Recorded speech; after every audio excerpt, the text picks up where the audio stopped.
ഒരു disease ഉണ്ടാവാനായിട്ട് mainly പലതരത്തിലുള്ള ഡിസീസുകളുണ്ടല്ലോ. ശരിക്കും എന്തെങ്കിലും ഒരു 5 കാരണങ്ങൾ കൊണ്ടായിരിക്കും നമുക്ക് മെയിൻലി ഡിസീസ് വന്നേന്ന് നമുക്ക് പറയാൻ പറ്റുമോ? എന്തെങ്കിലും ഒരു 5 കാരണങ്ങൾ കൊണ്ട് പൊതുവേ കാണാറുള്ളെ?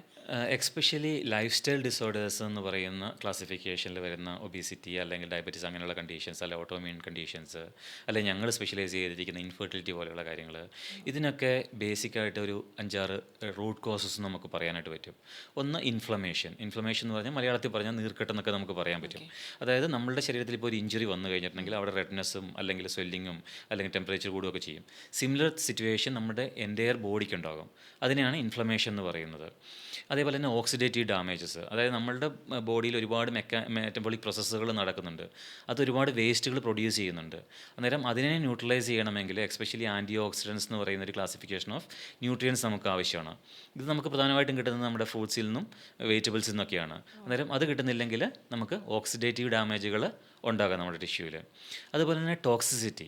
ടോക്സിസിറ്റി എന്ന് പറഞ്ഞിട്ടുണ്ടെങ്കിൽ അത് നമുക്ക് പുറത്തുനിന്ന് വരുന്ന ടോക്സിസിറ്റി ആകാം, അല്ലെങ്കിൽ നമ്മുടെ ശരീരം ഉണ്ടാക്കുന്ന ടോക്സിൻസ് ആകാം. അതായത് ശരീരം ഉണ്ടാക്കുന്ന പറഞ്ഞിട്ടുണ്ടെങ്കിൽ നമ്മുടെ ശരീരത്തിൽ ഓരോ മെറ്റബോളിക് പ്രോസസ്സ് കഴിയുമ്പോൾ ഉണ്ടാകുന്ന വേസ്റ്റ് പ്രൊഡക്ട്സ്, അത് ബോഡിയിൽ നിന്ന് എലിമിനേറ്റ് ആകേണ്ടതാണ്.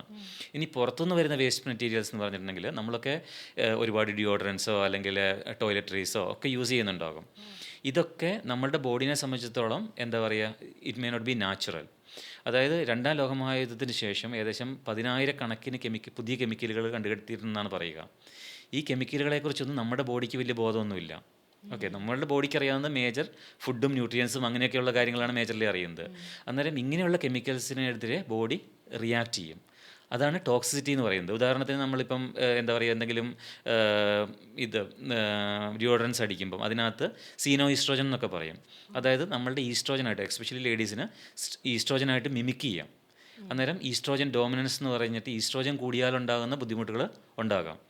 ഇനി ഇതേ സീനോ ഈസ്ട്രോജൻ മെയിലിനെ സംബന്ധിച്ചിടത്തോളം എന്താ പറയുക, അവരുടെ ആണത്വം അല്ലെങ്കിൽ ആ ഒരു മെയിൽ ഇതുണ്ടല്ലോ, അതായത് ഫേഷ്യൽ ഹെയറോ അല്ലെങ്കിൽ മസിൽസോ അല്ലെങ്കിൽ ഗൈനക്കോമാസ്റ്റിയ, അതായത് മെയിൽ ബ്രസ്റ്റ് എൻലാർജ്മെൻറ്റ്, അങ്ങനെയൊക്കെയുള്ള പ്രശ്നങ്ങൾ ഈ ഈസ്ട്രോജൻ, ടോക്സിക് ഈസ്ട്രോജൻ നമ്മുടെ ബോഡിയിൽ വന്നാലും ഉണ്ടാകാം. അന്നേരം അത് അനദർ കോസ് ഓഫ് പ്രോബ്ലമാണ്. പിന്നെ ന്യൂട്രീഷണൽ ഡെഫിഷ്യൻസീസ്. നമ്മളുടെ എല്ലാ ഫങ്ഷൻസും ബോഡിയിൽ നടക്കുന്നത് നമ്മൾ കഴിക്കുന്ന ഭക്ഷണത്തിൽ നിന്ന് കിട്ടുന്ന ന്യൂട്രിയൻസ് ഉപയോഗിച്ചിട്ടാണ്.